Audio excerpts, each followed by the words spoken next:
விருச்சக ராசி, ராசிக்கு 9வது வீட்டுக்கு வந்திருக்கக்கூடிய குரு பகவான். சார், விருச்சக ராசிக்கு 2, 5 கூடிய குரு பகவான் முழு சுபராகி, அந்த சுபர் 9வது வீட்டில் பாக்கியஸ்தானத்தில் உச்சம் பெறுகிறார் என்று சொன்னால், உலகம் முழுவதும் வாழக்கூடிய விருச்சக ராசி அன்பர்களே, உங்களைப் போல ஒரு அதிர்ஷ்டசாலி யாரும் இல்லை என்றுதான் அர்த்தம்.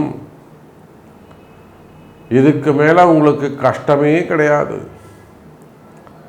அவ்வளோ ஒரு அதிர்ஷ்டமான கால நேரம். 5ஆம் இடத்துல சனி பகவான் குருவுடைய வீட்டில் 3, 4 கூடிய கேந்திராதிபதியாக வரக்கூடிய சனி பகவான் 5வது வீட்டில் ஸ்திரமாக திக்பலம் பெற்றிருக்கிறாரு. வீடு கொடுத்த குரு திக்பலம் பெற்றிருக்கிறாரு. அப்போ விருச்சக ராசி அன்பர்களே, ராசியான நேரம்,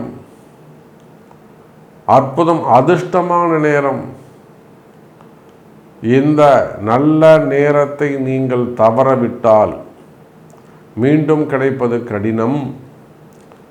காற்றுள்ள போதே தூற்றிக்கொள் என்ற வார்த்தைக்கு இணங்க நீங்கள் எதெல்லாம் சாதிக்கணும், எதெல்லாம் நடக்கணும்னு நினைக்கிறீங்களோ அதெல்லாம் பிறப்பு ஜாதகத்தை கொண்டு உடனடியாக செய்து கொள்ளுங்கள் விருச்சக ராசி அன்பர்களே.